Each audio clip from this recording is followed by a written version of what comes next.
Magandang araw mga kababayan, kakapasok lang po ng panibagong balita. Magkakaroon ng malawakan at bigating kilos protesta ang Iglesia ni Cristo. Ayon po yan kay Atty. Harry Roque at sinasabing isasara ang buong EDSA. At patuloy po na umaalis itong mga tauhan ni Bongbong Marcos.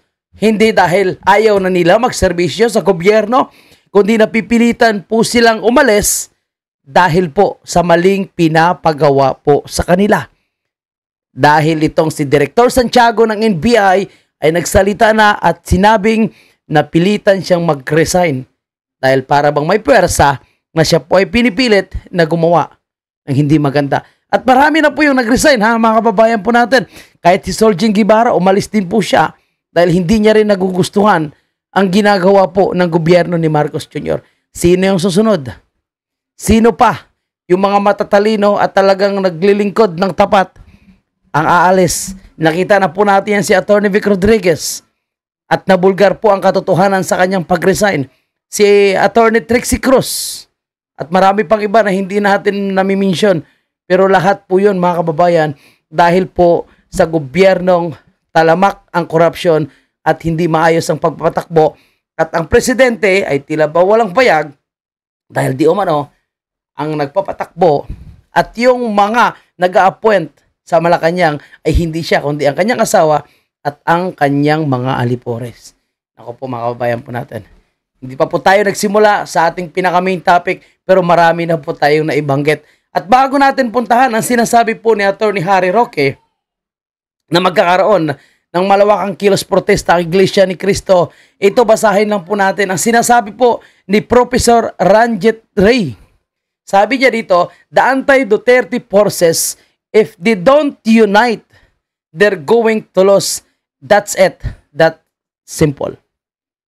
Ibig sabihin, so parang gustong iparating ni Professor na dapat magkaisa ang dilawan, loyalista, makakaliwa. Kasi ito po yung mga grupong anti-Duterte kung talagang gusto nilang sirain, gusto nilang talunin ang mga Duterte at ang mga kaalyado.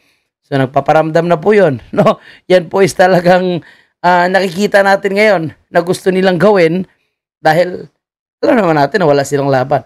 Tinan mo kahit anong paninira nila, kahit anong propaganda nila, kahit anong gamit nila ng mga PR firm, no, midstream media, ako po wala nang naniniwala sa kanila. At lalong tumataas pa ang tiwala ng taong bayan kay Vice President Sara. So wag na tayo paligoy-ligoy mga kababayan natin. Puntahan na po natin itong nasagap ng radar ni Spokes Attorney Harry Roque. Totoo kaya ito? Kung akong tatanungin, sana po ay totoo ito mga kababayan. At kung hindi pa kayo nakalike, mag-like naman kayo. Kung hindi pa kayo nakasubscribe, mag-subscribe naman tayo mga kababayan natin. Okay? So maraming salamat po. Attorney Harry Roque, pasok! Nakakuha na tayo ng kumpirmasyon sa Facebook na galing kay John Lee na isang Iglesia member na meron na po talagang nakakasang rally sa EDSA ang Iglesia ni Cristo. Kung maalala nyo, yung huling nag-rally ang Iglesia ni Cristo sa Luneta, napuno nila ang Luneta. 1.4 million ang nag-attend. At sigurado ako na itong panawagan nila ng 2 araw na pagrarally, mapupuno nila ang EDSA. Kasi ang EDSA, mas madali naman mapuno yan. Bagamat yan po ay mahaba, makitid po, no? Hindi gaya ng Luneta na malawak. Ang tanong na marami, ito na ba inaantay natin para matapos na ang administrasyon ni Marcos Jr. At talaga naman pong dapat matapos na. Doon sa mga nag-iisip pa kung dapat bang mawala na ang Marcos administration, maawa na po kayo sa Pilipinas. Umabot na po ng 60 ang palitan sa piso. Ibig sabihin, wala na pong kumpiyansa kahit sino sa piso. Bakit po? Kasi nga po, lumalabas na napakahina na ng ating ekonomiya dahil nga po sa dalawang bagay, no? Sa korupsyon, nalantaran, at pangalawa, doon sa masamang pangrelasyon na panglabas ng Pilipinas na talagang inaaway ng Marcos administration, ang pinakamalaki at pinaka-importanting trading partner ng buong daigdig ngayon, ang bansang China. Yan. Iyon. So, tigil muna tayo. Pahinga ka muna. Attorney Harry Roque. So, sinasabing punuin daw po ang EDSA. So, 2 araw, 16 at 17, ang sinasabi na yung estimated po na nakiisa noong sa Luneta, I think is 1.4 or 1.5. Baka mas marami pa nga. Dahil kalat-kalat. Siyempre, hindi naman po yung binibilang isa-isa, kundi base na lang po sa kanilang estimate. So kung ang Iglesia ni Cristo ay magrarally, alam naman natin, pag ang laban is people of the Philippines versus Marcos administration, So aasahan po natin yan, yung mga neutral, yung mga Duterte supporters, yung mga retiradong sundalo, siguradong makikiisa po yan. So ilang milyon yan kung sakali po na ito na ba yung inaantay na lahat ng one time, big time. So hindi natin alam. Ako excited ako mga kababayan po natin. Pero wala pa pong formal or official statement galing po sa Iglesia ni Cristo. Kumbaga, si Atty. Harry Roque ay nakakuha po siya ng ilang mga lehitimong impormasyon sa kanyang mga sources. Siyempre, si Atty. Harry Roque, marami rin niyang kakilala. Tuloy natin. Po ay ating pinagbabayaran na ngayon at ang resulta po ng mas mahinang peso ay lahat po ng inaangkat natin para sa pang-araw-araw nating pangangailangan. Pangunahin na dyan ay gasolina ay lalo pa pong tataas ang presyo dahil nawawalan po ng balor ang piso, mas maraming piso ngayon na kinakailangan para bayaran yung ating gastos, lalong-lalo na sa gasolina. No? Ito mga kababayan po natin supporting evidence and documents dito po sa sinasabi ni Atty. Harry Roque. Ito po mga kababayan po natin, tingnan nyo po na yung Philippine Stock Exchange ika nga ay bumagsak. Naalala nyo po ba na inanunsyo na bumagsak ng 1.7 trillion ang stock exchange, stock market ng Pilipinas. So ito ngayon, hindi na nila ito mapasinungalingan. Dahil galing na po ito sa international news na Bloomberg. Ayan, November 3, 2025. Ipinalabas nila na di umano'y ang stock market ng Pilipinas ay bagsak. At sinasabi nilang worst performing stock market ngayon ang nangyayari po sa Pilipinas. Kaya yung sinasabi ni Atty. Harry Roque na 60 or 59 something yung palitan ng piso kontra dolyar, mga kababayan po natin, hindi imposible yan. At siyempre, lahat naman po kapag tumaas ang presyo ng gasolina ay tataas. Kasama na po dyan ang presyo ng pagkain dahil lahat naman po ng pagkain meron talagang halaga for transportation. No? Now, bukod pa po dyan, all-time low na po ang ating stock market. We have the worst performing stock market in the world. So, yan po yung sinasabi ko mga kabayan po natin. Itong pinapakita natin. And balita po yan, hindi po local news yan Yan po is international news and Bloomberg. So, hindi nila pwedeng i-deny yan. Kagaya nung nauna nilang announcement na after na nag-announce ang stock market na bagsak ng 1.7 or lugi ng 1.7 trillion sa isang araw lang. So, ito hindi na po nila ito pwedeng pasinungalingan. Yan po yung magpapatunay na talagang bagsak po yung stock market ng Pilipinas dahil kay Bongbong Marcos. Yung sinasabi niya na babawi yung ekonomiya natin, handa na po tayong tumanggap ng mga investors. Bakit sinasabi mo handa na po tayong tumanggap ng investors? Ibig sabihin, wala talagang pumapasok na investors. Kaya pilit niya na pumunta sa ASEAN, pilit niya na pumunta dito sa APEC. So sinusubukan niya na makakuha po ng mga investors. Pero the more na parang pinapainit niya ang usapin sa West Philippines, the more na nagsumbong siya doon sa mga ASEAN countries, parang lalong nadismaya pa itong mga investors. Tingnan mo kasi, no? Ang pinakamalakas at inaasahan ngayon na business partner, no? Alay sa buong mundo, kahit yung Amerika, ay umaasa na ang kanilang ekonomiya ay tataas dahil po sa bago nilang pinirmahan na trade agreement with China. Pilipinas pa kaya aawayin mo. So talagang matatakot. And I think, isa pa itong issue sa West Philippines na parang mas pinapainit pa ngayon nitong si Gibo Teodoro. Imbes na pakalmahin, no? At pag-usapan muna ng mga leaders. Kaya nito si Bongbong Marcos. Total, nakipagkamay naman po siya sa China. So hayaan muna ni Gibo Teodoro yan na maayos or makipag-usap si Bongbong Marcos. Kung talagang gusto nila na kahit papaano bumawi pong ekonomiya natin.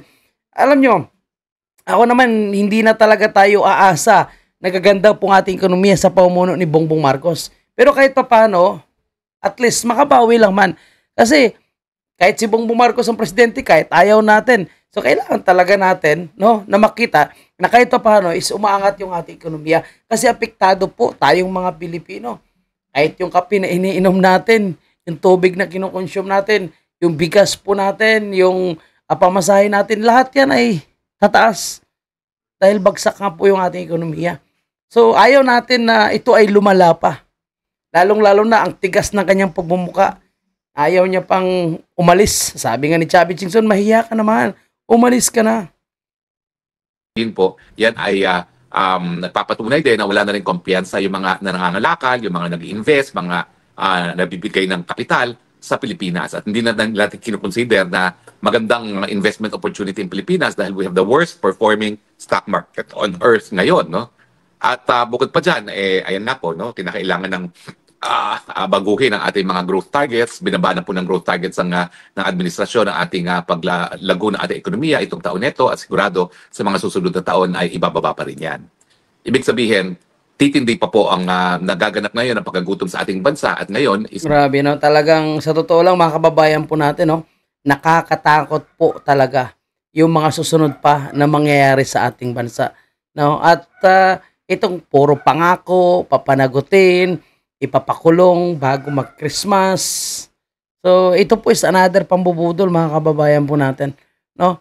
So, the more na wala po siyang napapakulong, the more na marami po siyang mga alibay, may mga due process, the more na hindi po nila napapauwi si President Duterte, the more nila na inaatake itong si Vice President Sara.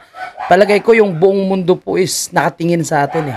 At yan po is parang binabantayan po nila kung ano po yung sitwasyon ngayon na nangyayari po sa ating bansa, mga kababayan.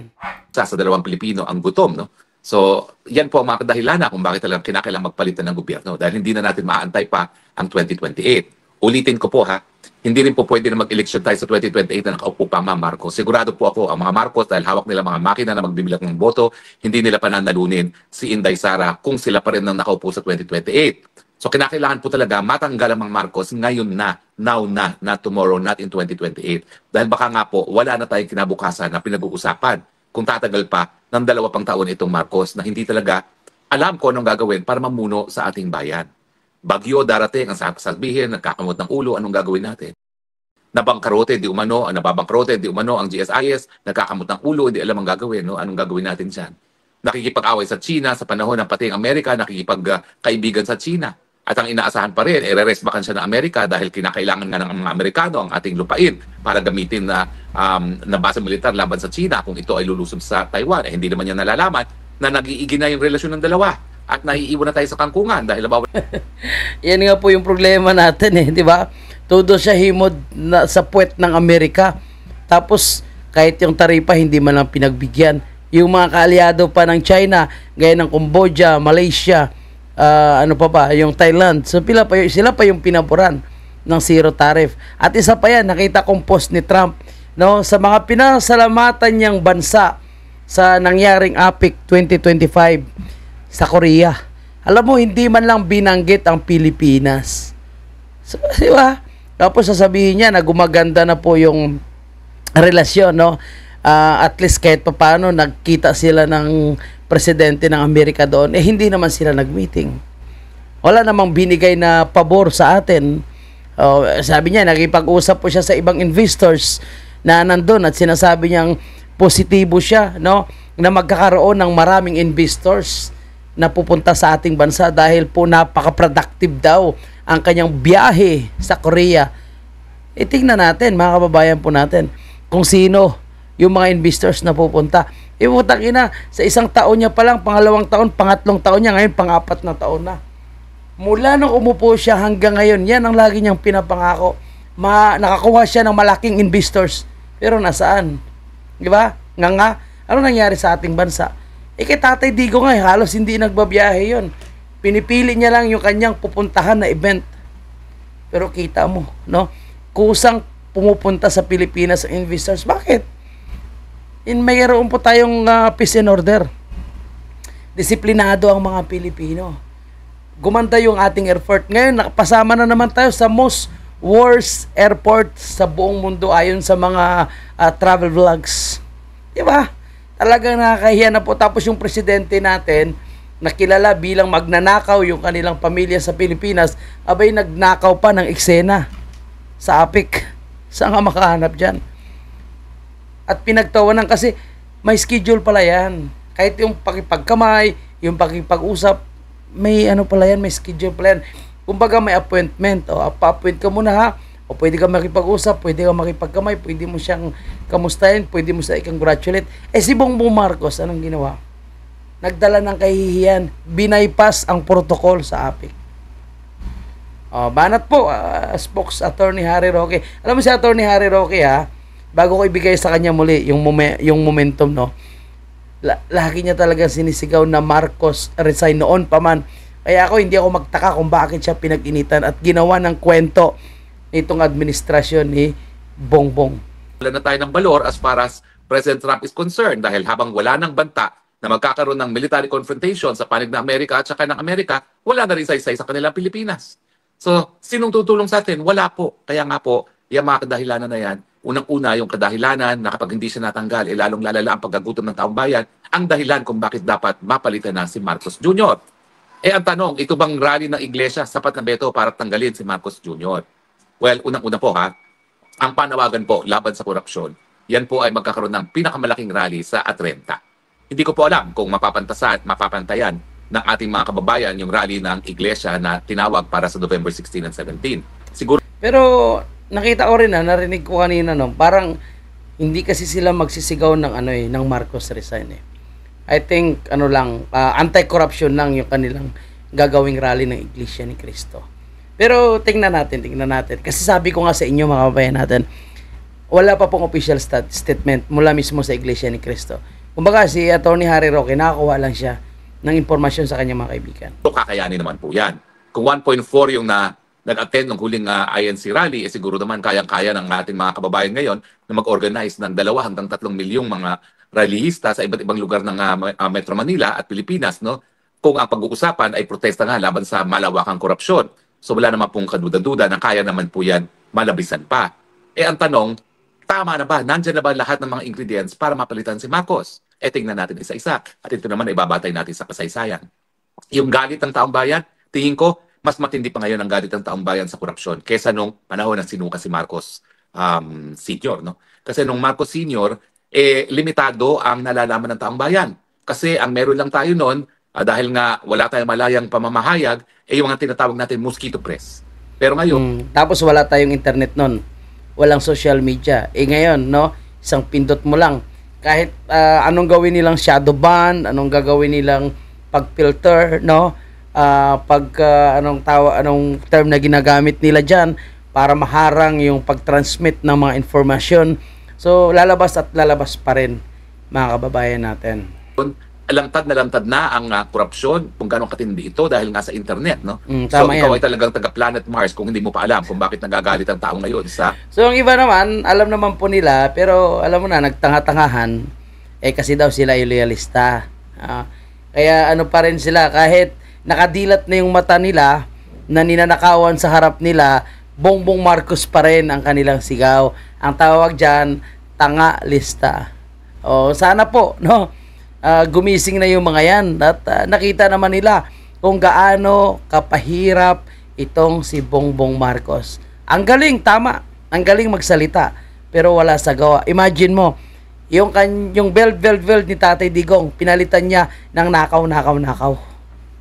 Wala nangyari. Yung Belvedere More, ang nangyari, nakaw. Walang katapusang pagnanakaw, putang ina nila talaga. Tindi ng korupsyon ng Pilipinas, no? So tingin ko, katumbas na yan.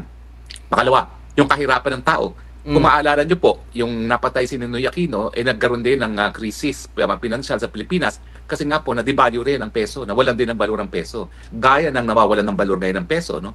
Kasi gaya na aking sinabi kanina, no? Kapag nawalan ng balor ng peso, nagiging mahal lahat ng inaangkat natin at unfortunately, lahat ng kinakailangan natin sa pang-araw-araw na buhay, inaangkat pa rin natin.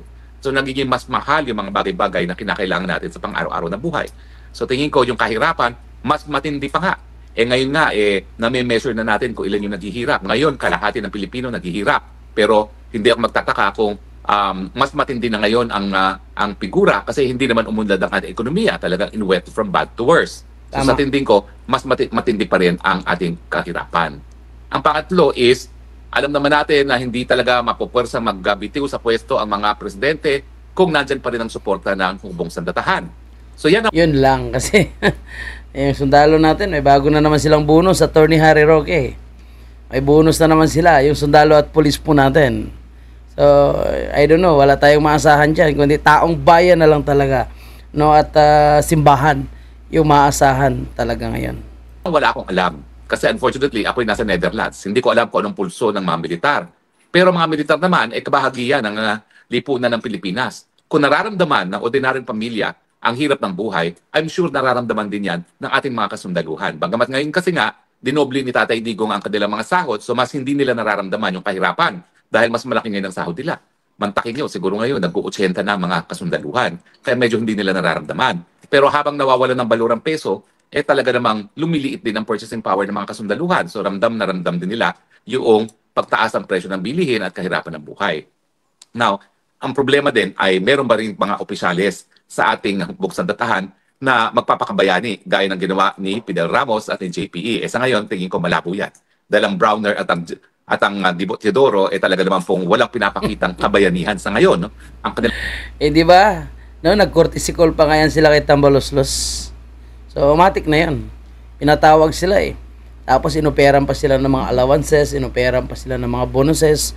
Wow na lang talaga mga kabayan natin. Na pinapakita ay yung walang batid na suporta dito sa administrasyon ng palpak. Ay itong lang si Gibo Teodoro doon sa ASEAN Summit nagmalaki pa na hindi raw niya kinausap ang kanyang counterpart na Minister of National Defense ng China dahil masasama daw ang ginagawa ng China. Hello?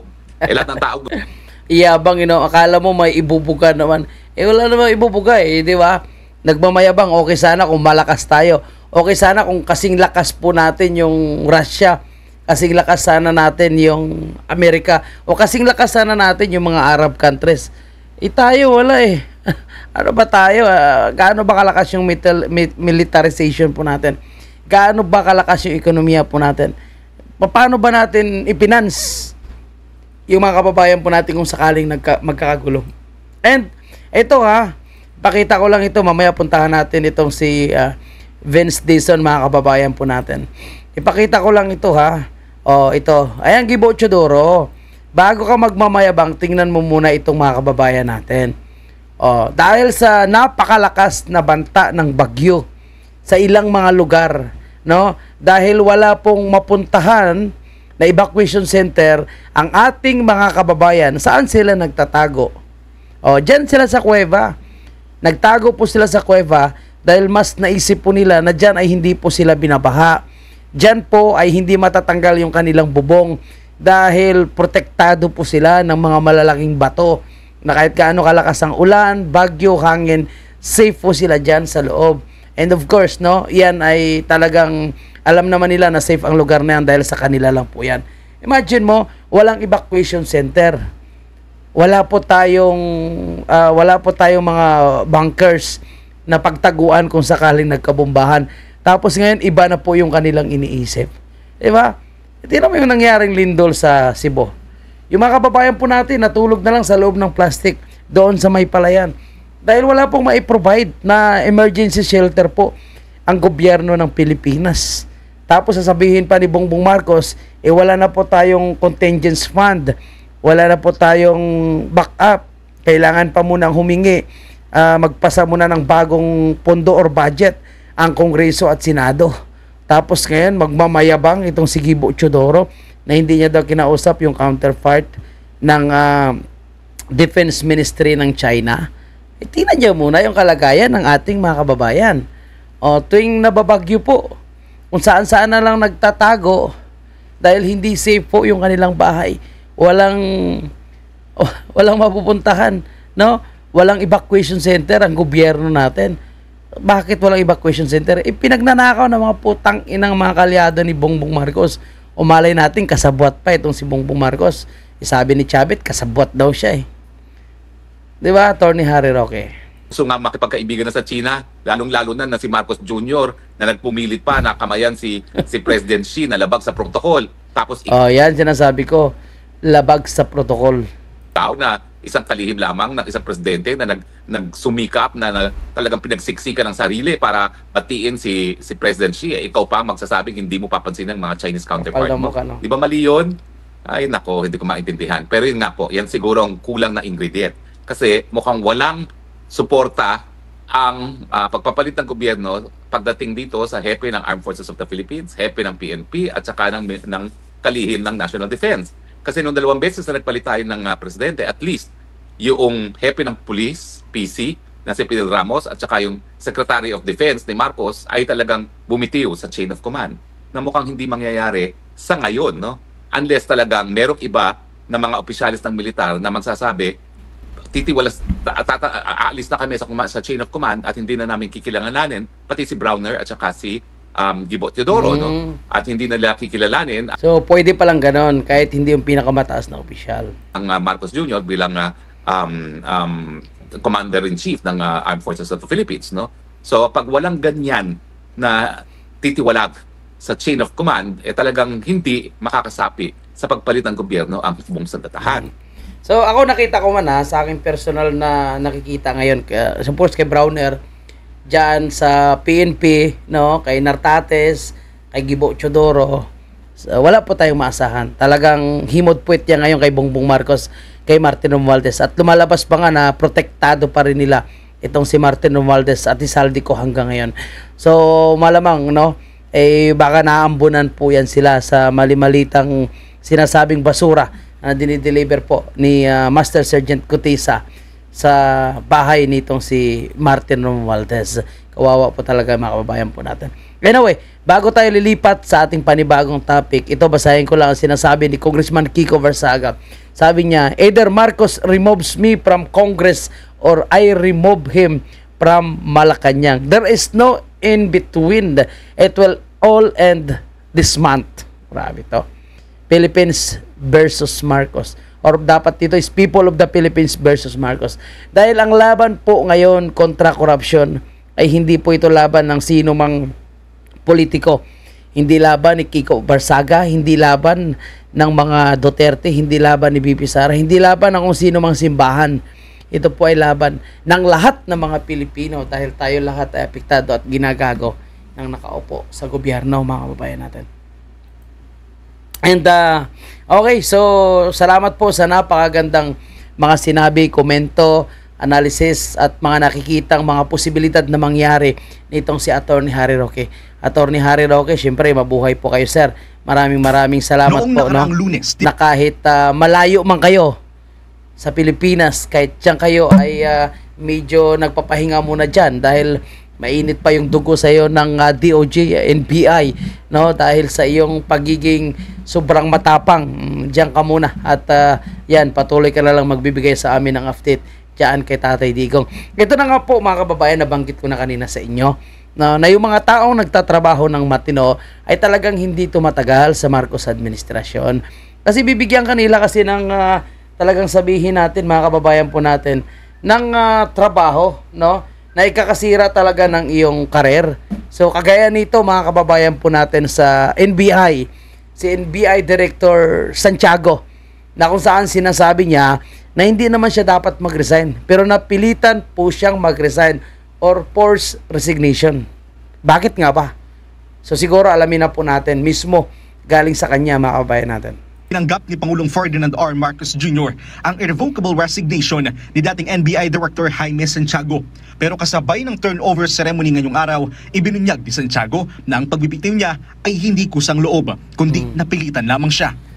Tingnan nyo hindi kusang loob kundi napilitan lamang siya.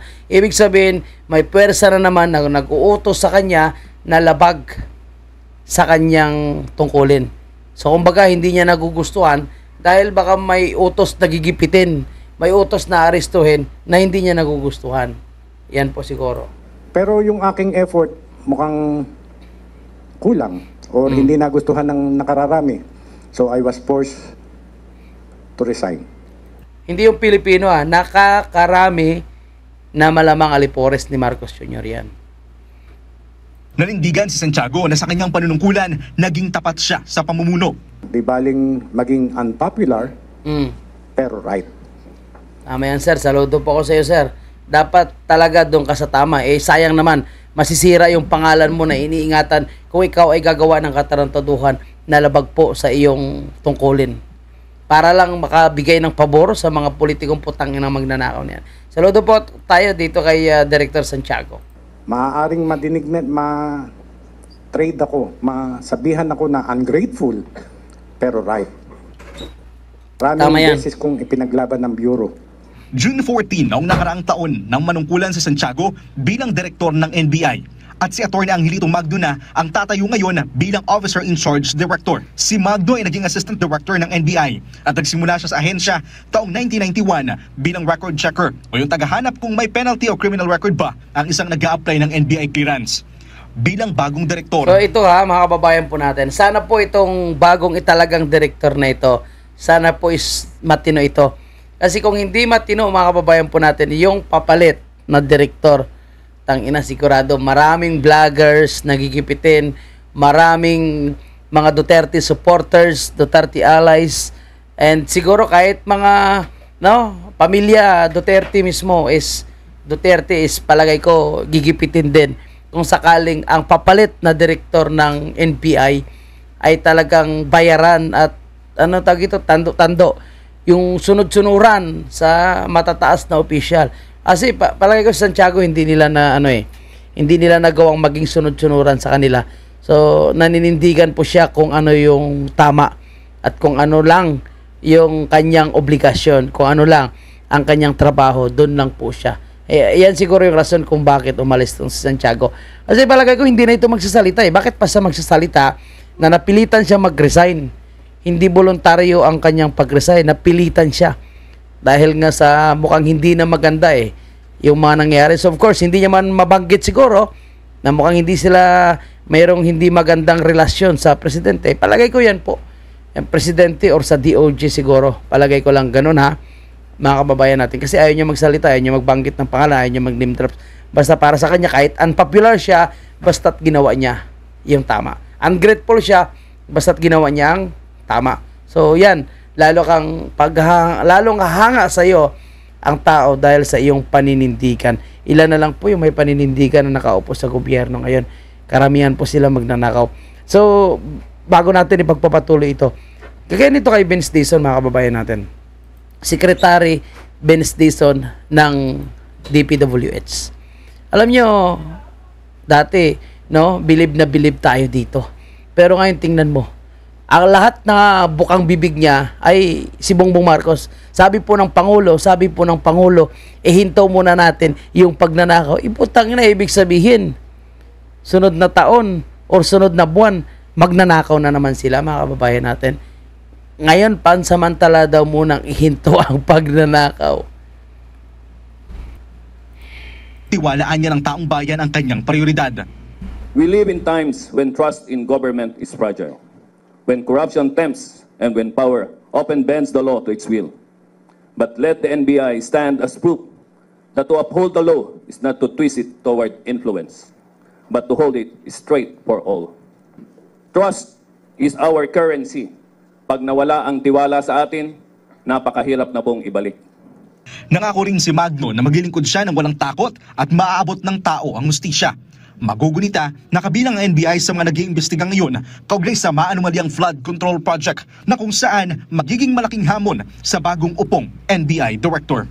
Pareho naman po kayong mga... Okay, so ayan, tingnan natin kung ano po yung magiging papel ng NBI. Kasi isa yung nakita kong rason naisip ko lang mga kababayan po natin. Naalala nyo po kayong kasagsagan ng missing sabongeros? 'Di ba? Involved din po doon yung NBI. Parang hindi kasi kumagat yung NBI doon sa mga missing sabongeros at yung mga hahanap nila po ng mga buto daw po ng tao. Tapos yung mga lumalabas doon sa examination sa mga buto ay mga negatibo, at wala po ni isang na-identify na missing sabongero doon sa mga buto. So ang dami na po nilang nahukay and parang nawala na lang, parang usok na parang apoy na binuhusan ng tubig tapos biglang nawala kasi biglang lakas ang lakas, ang media nandun lahat, coverage, social media, lahat nandun tapos biglang kumalma. Alam mo yung malakas na apoy biglang binuhusan ng tubig, yun nawala na ngayon. So nakapokus na naman sila ngayon dito po sa flood control and diversionary tactics syempre sa mga Duterte. So gaya nitong Dolomite, investigasyon ng SALN, investigation ng war on drugs ni President Duterte, investigation sa Davao, investigation kay Senator Bongo. Pero yan po ang hindi po yung problema ng ating bansa. Ang problema po itong mga magnanakaw, yung mga kumulimbat sa pera ng taong bayan, pera ng gobyerno, pera ng taong bayan, pera ng gobyerno, doon sa budget ng flood control. Sabi nga ni Chavit Singson kung gusto ni Marcos Jr. na patunayan na siya ay sincero sa kanyang investigasyon na ginagawa, ipadala niya yung ICI sa Ilocos Norte. Pero tingnan nyo, magdadalawang linggo or 3 linggo na po yan. Sinabi ni Chavit Singson, hanggang ngayon wala pong nangyaring investigation sa Ilocos. Nauna pa siyang kasuhan ng plunder, mga kabayan. Ito, panoorin natin ang interview ni Chavit dito sa Net25. Batang Ilocano. Ano po nangyari? Bakit kayo nagka-falling out? Bakit kayo nagkaroon ng tampuhan? Kayo na po magkwento. It's complicated ho ba? O paano? Ano ba yung nangyari sa love story po ninyo? Sana all my love story with Bongbong and Chavit. Kung hindi na kami maghahalikan. Bakit Wala naman nang po? halikan. Bakit po, Buti pa si Manny Pacquiao, naghalikan na kami. naghalika? Oo nga. Parang erap, naghalikan na kami lahat. Ito po talaga nakita niyang never? Never say Never never. say Pareho, never. wala na Bakit dahil po? na Kaya nga, ano sobra naging na ugat? ang ginawa ngayon, ang corruption na issue ngayon, ito ang pinakamalaking parang sistematikong sinadya. Mula pag-upo niya, inumpisa na nila hanggang 3 taon lang 500 mahigit na bilyon ang binigay sa flood control lang. Pero trillion lang. Almost lahat ng departamento may grappling corruption. Ito nakakabilib kay Chavit Singson, mga kababayan po natin. Kasi direct niya talaga na tinutulo si Bongbong. Tinuturo niya talaga si Bongbong na ang mastermind sa corruption. Yan ang nakakabilib kay Chavit, no?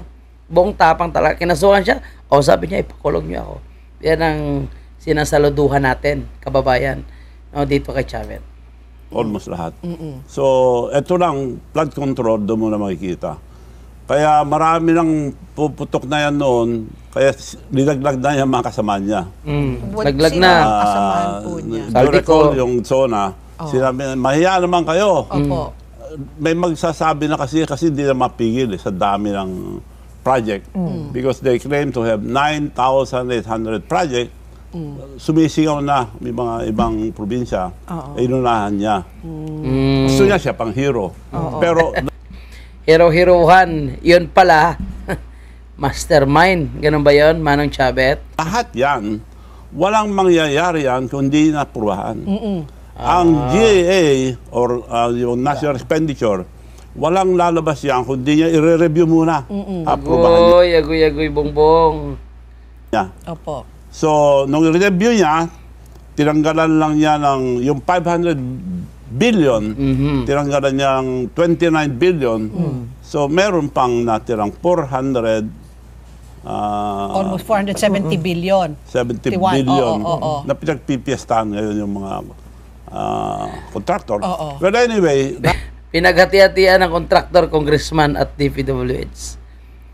lahat yan, hindi ko masisi yung mga kontraktor. Ang sinisisi ko dyan, sino nagbigay sa kanila? Yung Yun. mastermind. Yun ang hanapin natin. ICI, sino nagtayo niyan? Siya. PBBM. Paano pinagprotektahan na rin si BBM eh. Ayaw pa ipakita sa TV. Pero ila-live stream na po ho daw. Pero wala Daw. pa. Sweet and see. Isa lang ang hiningi ko, matagal na. Ilabas ang Ilocos Norte, hanggang ngayon wala. Pati sa Senado, hindi pinapakita. Why? Bakit tayo nila pakita, Manong Chavit? Kasi doon nga, yung talamak na korupsyon. Kasi yun ang baluarte niya. Yan ang baluarte niya. Para malinis siya, bago magbintang, unahin niya ang probinsya niya. Tapos kami lahat, imbestigahan, walang no exception. Pa yan, maniniwala tayo. Sa ibang balita, Di ba, mga kababayan po natin? Ito, ay, Manong Chavit, talagang napakatapang. And abangan po natin kasi marami pa pong ilalabas si Manong Chavit at patuloy po siya nagsasalita. Hindi daw po siya mapapatahimik, no? Kahit sa mga ginagawang mga pagpa-file ng kaso sa kanya. And nakakabilib ko yung mga ganitong klaseng tao na may mga paninindigan. Ako, nakikita ko, mas marami pa po yung babaliktad at magsasalita sa mga susunod na araw. Okay, sabi pa ni Bongbong Marcos, lipat tayo dito mga kababayan ha. Anyway, kung nakarating po kayo sa video ito, baka pwede naman makahingi ng isang like nyo po dyan, mga kababayan po natin. Okay, lipat po tayo dito sa ibang balita naman, mga kababayan. Naging fruitful daw po yung biyahe ni Bongbong Marcos sa ibang bansa at marami daw pong oportunidad para sa ating mga kababayan. Dapat po ba tayong matuwa dyan? Siyempre, dapat tayong matuwa dahil kung mas maraming trabaho, hindi mas maganda. Kaso lang, ito is another pangakot, pambubudol, another pledges na naman. So walang kasiguraduhan kung mag-invest o wala.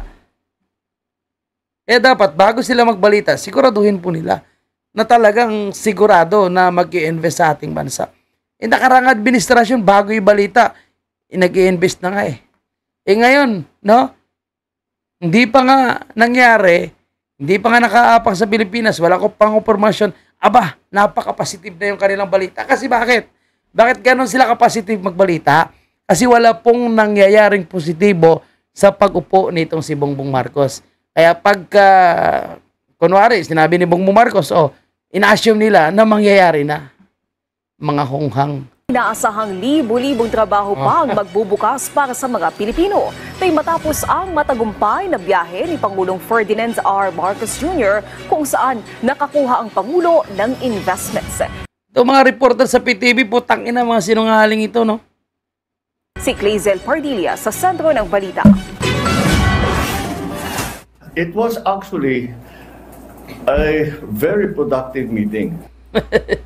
Ulol, very productive.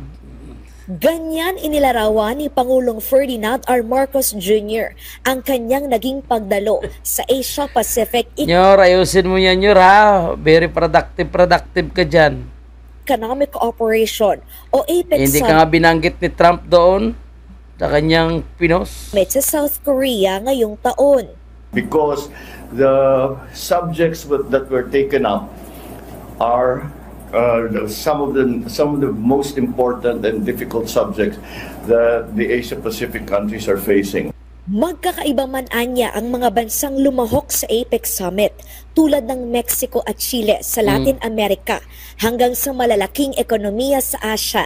Iisa ang kinaharap na problema. Ano yun? Ito ang kawalan ng katiyakan sa ekonomiya.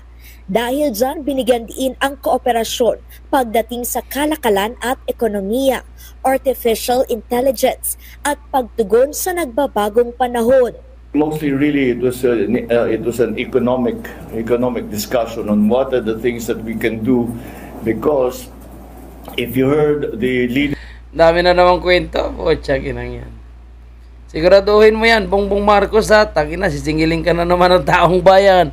O bagong ano na naman yan, bagong kasiraan mo na naman yan, bagong pambubodol mo na naman yan pag hindi na naman umangat yung ating ekonomiya. Lalong-lalo na yung stock market natin talagang bagsak Ito yung palagi yung dinideny pero wala, binabalita na ngayon ng mainstream media. There's meetings, almost all of us opened with, we are facing very precarious times.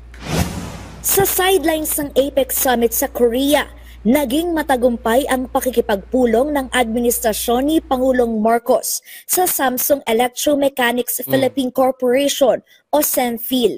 50 bilyong pisong halaga ng puhunan ang nakalap ng Pilipinas mula sa planong investment expansion ng SEMPHIL sa Pilipinas. Wala pa yan mga kababayan po natin, plano pa lang yan ha. Pero parang parang nandyan na pag magsalita itong mga nagbabalita sa PTV4. Palalawigi ng kumpanya ang planta nito sa Calamba, Laguna para gumawa ng mga materyales na ginagamit sa mga electric vehicles at mga gadget. The products that they make in the Philippines. Asahan natin yan mga kababayan po natin. No? Ako sa totoo lang, kahit ayaw ko talaga kay Bongbong Marcos, pero pag usapin ng trabaho, investors, alam nyo, gustong-gusto ko na marami pa rin investors na pupunta sa ating bansa. Kumbaga, kung magandang nangyayari sa ating bansa, syempre, palakpakan natin yan at pasalamatan po natin yan dahil marami po sa mga kababayan natin makikinabang, lalo na yung walang trabaho. Napakahirap po maghanap ng trabaho ngayon dahil nga po sa kahirapan at ang sahod, hindi naman basta-basta umaangat. Pero yung bilihin, ang bilis po ang pagmahal. Wala gano'n, apektado po tayo dahil po sa mahina nga po yung ekonomiya natin. And syempre, yung turismo po natin, nakita mo sa Bohol, sa Boracay, sabi nga po ng mga nandun, bakit ganun ang nangyayari ngayon? Hindi nila inaasahan na ganito kalala yung pagbagsak ng turismo sa ating bansa. Kaya ngayon, napilitan naman sila na payagan na magkakaroon ng e-visa itong mga Chinese tourists sa ating bansa. Imagine mo ha, ngayon lang po nila gagawin yan. Pero sa ibang bansa, matagal na po yan. At ang problema pa sa atin, mas mahal yung presyo sa atin kaysa kumpara mo sa ibang bansa. Kumpara mo sa Thailand and Vietnam. Yung, kumbaga, magpasyal sila sa Boracay, sa Palawan, mas mura doon sa Indonesia at sa Thailand. Ito pa yung isang problema na dapat gawa nila ng aksyon. Kung hindi man siguro mapantayan, at least kahit paano, dikit lamang. At least, no, kung pipili po yung mga turista, nakikita nila, konti lang diferensya, pwede tayo pupunta ng Pilipinas naman. Wag naman sa Vietnam, wag naman sa Thailand, wag naman sa Malaysia kasi medyo mura naman sa Pilipinas. Ang problema kasi, grabe kasi, no? Talamak yung corruption sa ating bansa, talamak yung pangungutong. Kaya itong mga negosyante, nagpapatong din. At the same time, parang wala na kasing pagkukontrol ngayon ang gobyerno sa takbo ng presyuhan po, mga kababayan natin. Kanya-kanya na lang. Di ba? Yung tubig, kuryente, no? Lagi nagrereklamo ang mga Pilipino, hindi man lang mariregulate. Yung gasolina, hindi mariregulate. Kasi nga po, walang power po itong si Bongbong Marcos. Kontrolado po ng mga oligarko. Kaya, itong si Bongbong Marcos, hindi talaga to pro-Pilipino. Hindi rin po to pro-mahirap. Ito is anti-mahirap, anti-Pilipino. Dahil po ang kanilang ginagawa, no, nakikita po natin, ay pinoprotektahan ang mga oligarko. At gusto pang protektahan itong interest ng mga kano, lalo na po sa ating bansa. Okay, mga kababayan po natin, lipat po tayo dito ha, sa isang topic po natin ito. Okay, dito naman po kay Vince Dayson, ito po, no? Ito na siya ngayon, yung pambansang alalay ni Bongbong Marcos. Alam mo, nanghihinayang tayo dito kay Vince Dayson. Alam mo, napakagaling ito nung panahon ni Presidente Duterte. Napakalaki yung kanyang tulong nung panahon ng pandemya dahil po sa kanyang talino. So talagang napakinabangan po, mga kababayan. Pero nagtaka po tayo, dito kay Bongbong Marcos, imbis na talino at prinsipyo ang kanyang ginagamit, ang kanyang bukang bibig, puro pangulo, puro pangulo. Kahit mali na, puro pangulo pa rin. No? Kahit pambubudol, bitaw ng salita, puro press conference. No? And ngayon, binabanatan niya na po yung nakarang administrasyon, binabanatan niya ng si Bongo para lang makakuha po siya ng parang highlight sa mainstream media. And ngayon lang po tayo nakakita ng mga nasa ahensya ng gobyerno, tangina araw-araw nagpa-press conference. Mas marami pang press conference kaysa trabaho nila. Si Boyeng Rimulya, sabi nga ni Ombudsman, hindi trabaho ng Ombudsman, ni dating Ombudsman Martires, no? Hindi trabaho ni Boyeng Rimulya na magpa-press conference. Hindi trabaho yan ng Ombudsman. Pero si Boyeng Rimulya, araw-araw nagpa-press conference. Minsan umaga tanghali kung wala siya, assistant niya.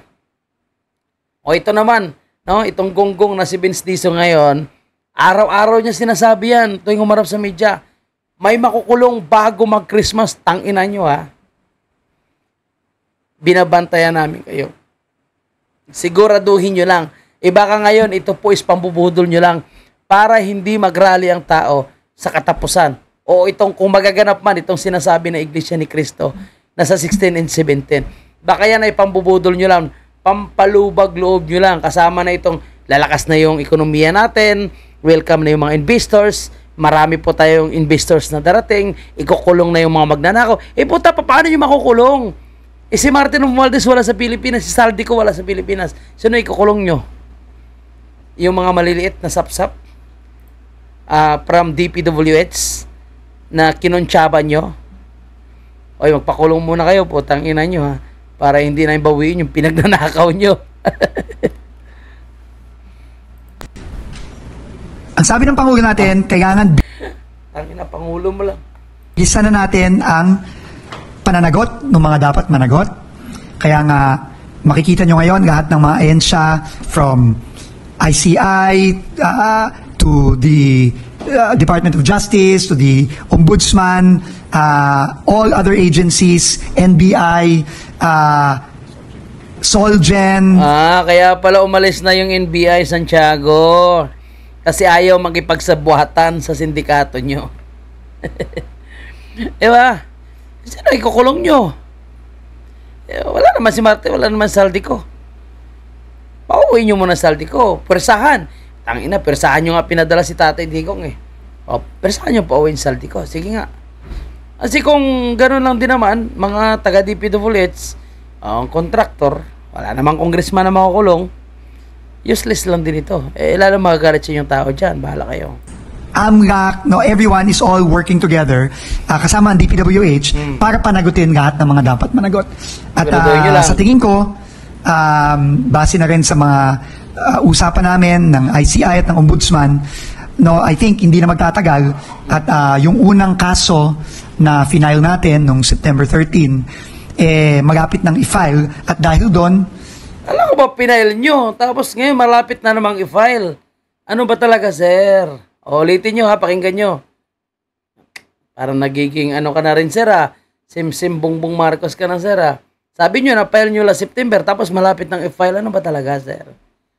Hindi na magtatagal at yung unang kaso na final natin nung September 13, malapit nang i-file at dahil doon, na-file nyo na tapos malapit nang i-file. Ang ina Bongbong Marcos na rin to makikita nyo na yung mga unang mga tao na makukulong na. No? At sabi ko nga, tingin ko marami-rami ang magpapasko sa kulungan in the next. Siguraduhin mo lang yan ha. Gusto namin makulong dyan si Martin Romualdez at Saldico. At mga 67 na mga kontraktor. Mabigatin. Yung mga kontraktor na yan, yung DPWs lang yan, mga tauhan lang yan sila Diba? Few weeks and few months, no? Dahil nga, nagmadali tayong mag-file ng kaso. To date, I think there are roughly about 4 cases already filed with the Ombudsman. 4 pa lang? Ang inang yan. Yung Bulacan, na unang final natin, na 26 na katao, kasama yung 20 taga-DPWH at 6 na kontratista, kasama ang mga Diskaya, ang Wawaw, ang Sims, etc.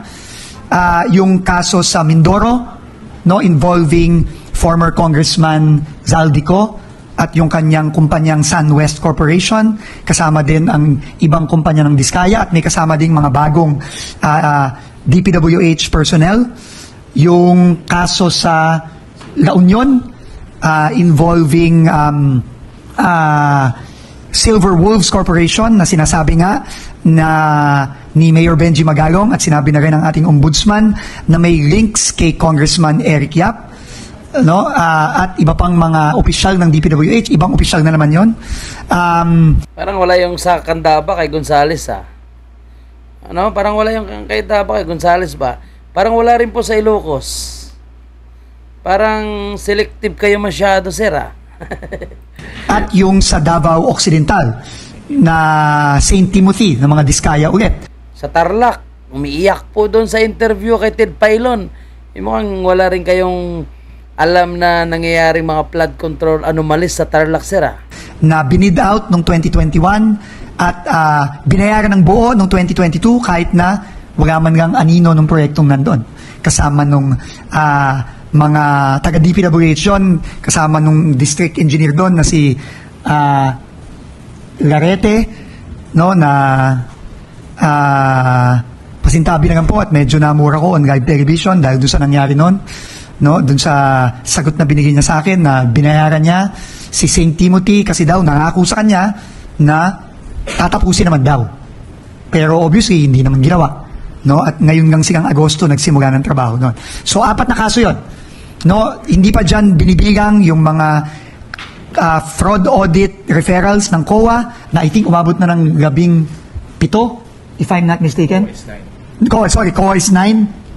And then meron pang mga iba na mga kaso. So talagang binibigisan natin ito ayon sa utos ng Pangulo na dapat managot at makulong na itong mga dapat managot habang nakafile ang mga iba't iba nilang kaso. natatawa at naiinis talaga ako dito pag binabanggit ni Vince Dizon, no?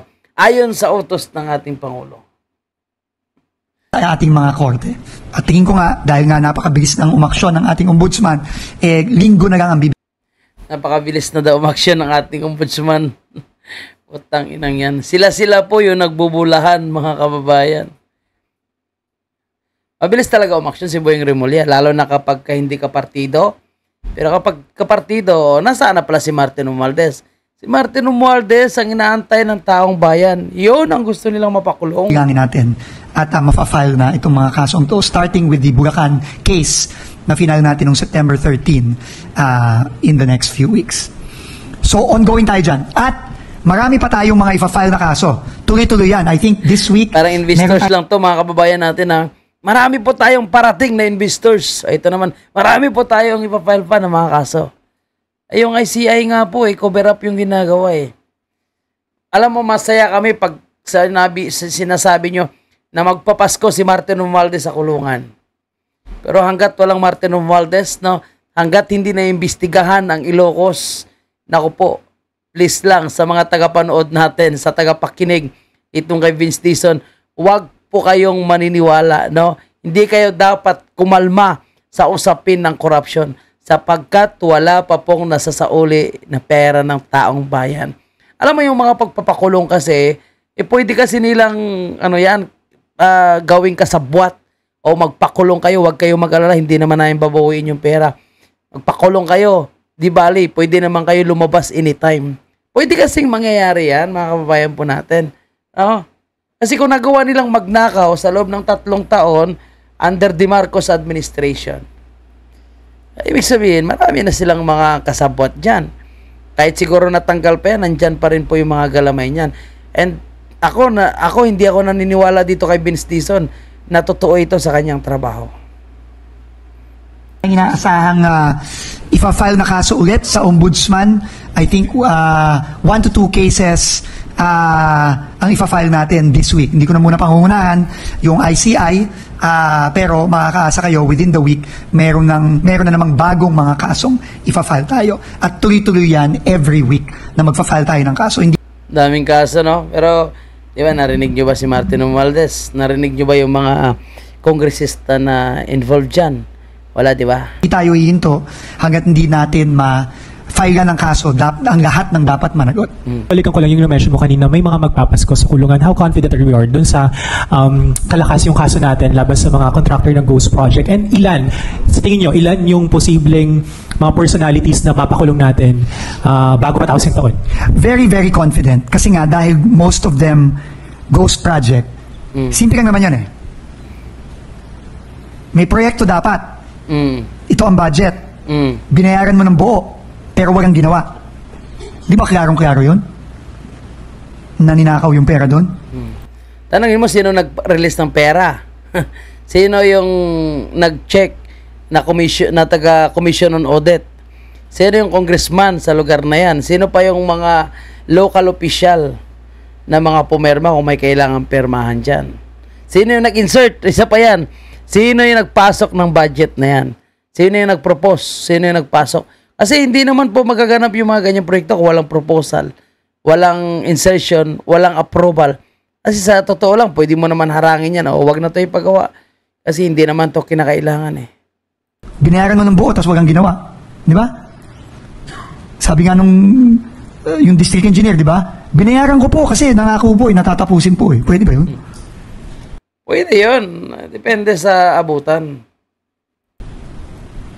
So very clear yun. And we're very, very confident. So, yan po mga kababayan po natin Ito, bantayan natin ito. Yung sinasabi po ni Secretary Vince Dizon na may maipapakulong daw po sila. At marami daw pong magki-Christmas sa loob ng kulungan, sabi nitong si Vince Dizon. Basta ngayong 2025, no? Sabi ni Bongbong Marcos, itigil o ihinto daw muna nila yung pagnanakaw. Bali, magsisimula na naman sila by 2026. Yan ang sinasabi At sinasabing may maghihimas rihas sa Pasko. Okay, abangan natin yan, mga kabayan po natin. Kasi masisira talaga itong si Vince Dizon kapag hindi nila napakulong itong si Martin Romualdez Saldico. And napapansin ko lang parang iniiwasan po nila na banggitin ang pangalang Martin Romualdez. Puro po sila Saldico. And Saldico talagang pwede silang magmayabang na ipakulong si Saldico kasi wala naman talaga sa Pilipinas eh. Challenge yan kung talagang magawa nila ng paraan. Pero palagay ko hindi nila mapapakulong si Martin Romualdez. Kasi wala namang, kung pera, wala na sigurong pera dito si Saldico at Martin Romualdez. Saldico siguro, inalabas naman na siguro yung mga eroplano niya. So, ang pamilya ni Saldico, I think, wala na rin sa Pilipinas eh. Umalis na rin eh. At si Saldico, wala na, nagtago na po yun. Baka nagpalit na po ng pagmumukha yun, mga kababayan po natin. And sige, bantayan natin ito kung gaano po sila katotoo, mga kababayan po natin. Okay, so ito maganda, ipasok ko lang ito. May isang pulis kasi na talagang nag-challenge, na sabi niya, bring me pusher and user, drug user and drug pusher. Ayun, nagginawa po, nirelieve sa kanyang pwesto. At mayroon din isang lalaki na nagsuot po ng uniforme ng pulis. Ayan, so hinahunting po siya ngayon ng Napolcom dahil bawal daw po isuot yung uniforme ng pulis. Bakit kasi sinusuot yung uniforme ng pulis, di ba? Bakit ginagawa ng costume sa Halloween yung uniforme ng pulis? Ibig sabihin yung pulis po ngayon sa administrasyon ni Bongbong Marcos katumbas na rin ng mga multo, katumbas na rin ng mga bampera. Katumbas na rin po ngayon nang nakakatakot itong mga pulis. Kasi kung itinan mo, hindi lang po yung mga pulis Marami po yung mga hinighlight dito, yung DPWH, wala hindi natin na ilagay dito, mga kababayan natin, shoutout muna sa lahat ng mga solid po nating mga supporters, yung talagang diehard supporters po natin. Mabuhay po kayong lahat at sa lahat po ng mga Duterte supporters.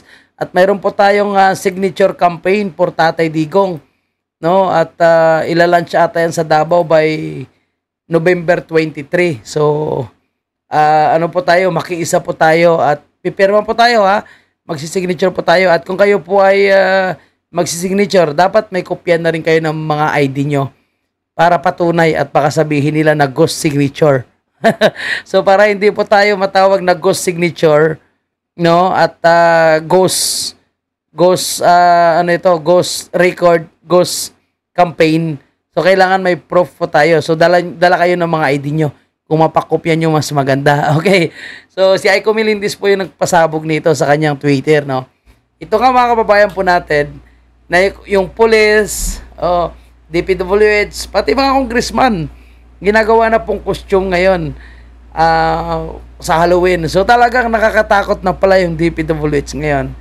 Dahil yan po yung pinipicture ng ating mga kababayan na delikado. Delikado at dapat matakot ng sambayan ng Pilipino sa mga taga-DPWH. O pati sa police ngayon, pinipicture na. Yung mga congressman ngayon, hinahanap ko nga kung may mag-costume sa mukha ni Bongbong Marcos, Martin Romualdez, hindi Satanas. So, para wala naman, baka natakot po sila. Okay, so hanggang dito na lang muna, mga kababayan po natin, at maraming salamat po sa inyong walang sawang pagsusuporta. Again, kung kayo po ay umabot dito po sa pinakadulo-dulo ng ating topic na ito, kayo po ay labis ko pong pinapasalamatan sa inyong walang sawang pagsusuporta, pagtsatsaga, sa anumang paraan na may pagpapatuloy po natin yung ating advokasya sa laban kontra korupsyon. At manalangin po tayo na sana matutuloy ang rally ng Iglesia sa November 16 and 17. Sana totoo na po ito. Kasi ako, kahit ako, wala akong confirmation na ito ay totoo o hindi. Kumbaga, kinikredit lang po natin kay Attorney Harry Roque. So, si Attorney Harry Roque po yung nakakuha ng impormasyon. Tayo po ay wala. Wala po tayong personal na nakuhang impormasyon. Okay, so God bless sa inyo lahat. Maraming salamat. Thank you. Mabuhay po ang bansang Pilipinas, sa buhay po ang bansang Maisog.